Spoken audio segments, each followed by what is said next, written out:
Jubilee hills లో భూమి రానంటే ఎంత అవుతుంది? రూపాయి 2,000 వస్తుందా? ఎవరో రాజకీయ నాయకుడు ఇక్కడ మీ ఇండస్ట్రీ డెవలప్ కావాలని చెప్పి మీకోసం ఒక సౌలత్ కనిపించదు. వాపును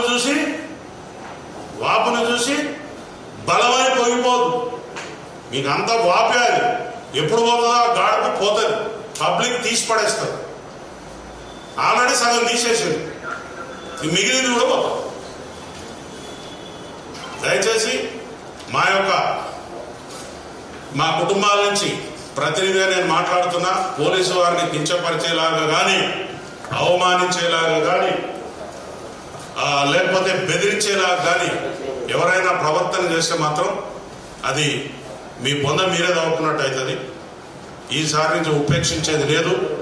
చట్టపరంగా ముంగడిపోతాం, న్యాయపరంగా ముంగడిపోతాం. ప్రజలలో కూడా తీసుకుపోయి మీ బట్టలు కూడా తీపిస్తాం. పబ్లిక్ లో కూడా పోయి ఊరికి మీటింగ్లు పెట్టి మీ బట్టలు కూడా తీపిస్తాం. Be careful. Thank you very much.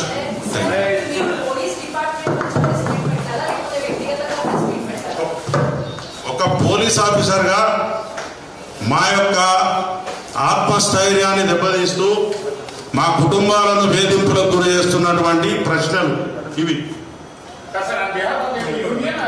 Yes, not union, this is association. Our family members are suffering a lot by hearing this, watching this TV channels. ప్రతిరోజు చెప్పండి.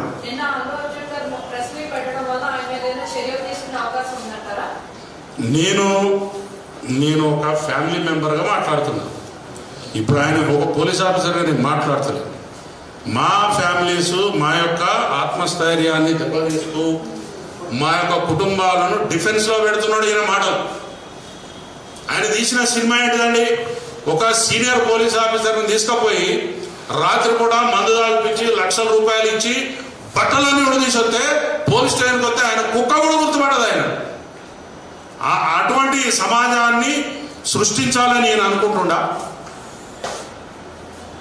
లేకపోతే స్మగ్లర్ల చేతిలో పోలీసు వాళ్ళ బట్టలు ఇప్పియాలని నేను చూపిస్తున్నాడా?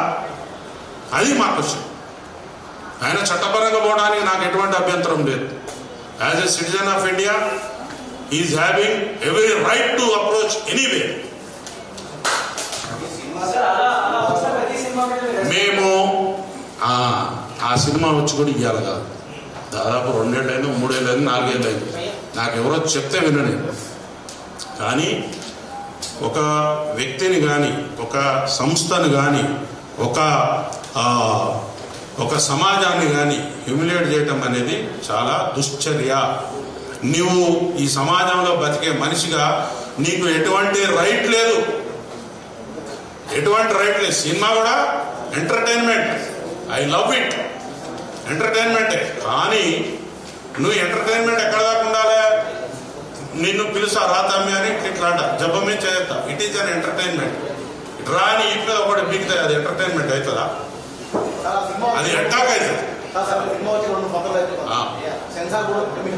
అవును, నేను అడుగుతున్నా కదా, ఇప్పుడు నేను ఏమంటున్నా, సెన్సార్ బోర్డు చర్యలు తీసుకున్నదని అడుగుతున్నా. నేను వాళ్ళు ఇవ్వద్దు, వీడు ఇయ్యద్దనే అడుగుతున్నా.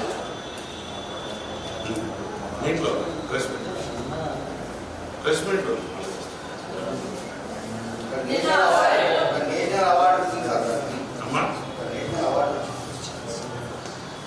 నేను ఒక విషయాన్ని మీకు చెప్తున్నా. నేషనల్ అవార్డు రావచ్చు, ఇంటర్నేషనల్ అవార్డు రావచ్చు, లేకపోతే ఆయనకి రకరకాల రావచ్చు.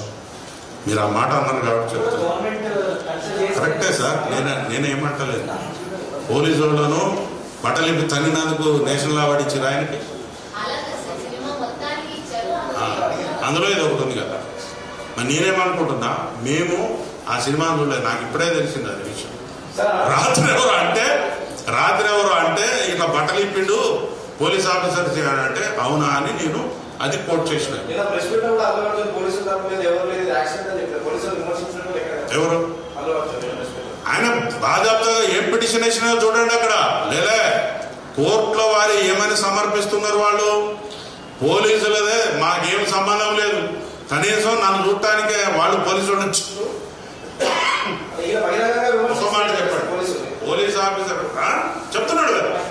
వాళ్ళు ఏమని చెప్తున్నారు ఇది ఒక accident. How can you judge? మీరు జడ్జ్ కాదు కదా. ఇట్ ఈజ్ అది ఎక్కడుంది? ఎవరు తేల్చాలి? కోర్టు తేల్చాలి. మీరేమని చెప్పాలా? నేను ముద్దాయిని, నాకు ఈ కేసుకి ఎటువంటి సంబంధం లేదని కోర్టు చెప్పుకోవాలి. You are not suppose to express your views before the media. ఉంటుంది, ఎందుకుంటా? ఎవరమ్మా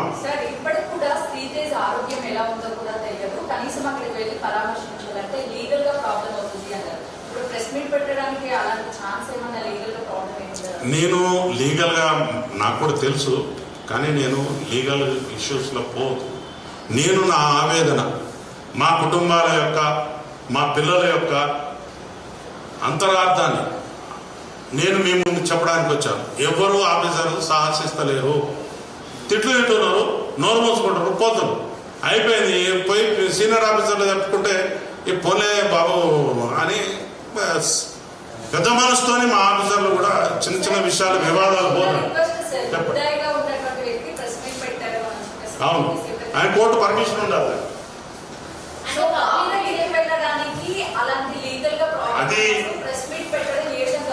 అది నేనేమంటున్నా, వారి దగ్గరికి వెళ్ళాలా వెళ్ళొద్దా అనేది వారి యొక్క వ్యక్తిగత నిర్ణయం.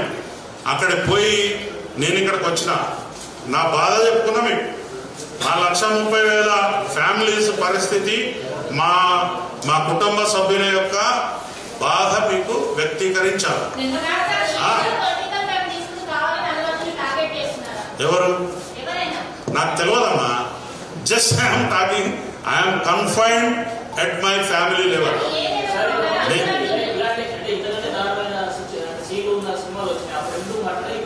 నేను సినిమాల గురించి కూడా మాట్లాడతలేదు. ఆ సినిమాలు తీశారు, వారు ఎప్పుడూ పోలీసులను వ్యక్తిగతంగా నువ్వు మంచిగా పనిచేయట్లేదు, నువ్వు అది చేస్తావు, నీ గురించి నాకు నష్టం జరిగిందని ఏ ఫిలిం యాక్టర్ కానీ ఆ సంస్థలు కానీ మాకు చెప్పలేదు. కానీ డెలివరీగా ఇప్పుడు ఇక్కడ ఏం జరుగుతుందంటే, నేను తప్పించుకోవడం కోసం పోలీసుల మీద బదనామా నొక్కేద్దాం.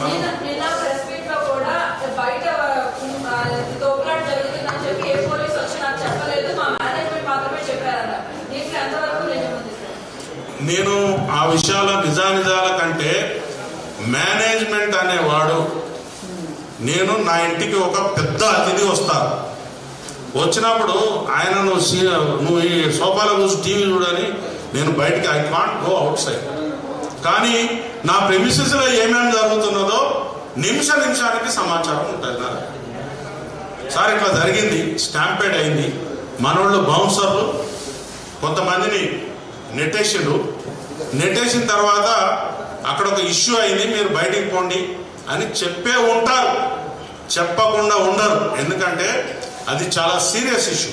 అది అర్ధరాత్రి పూట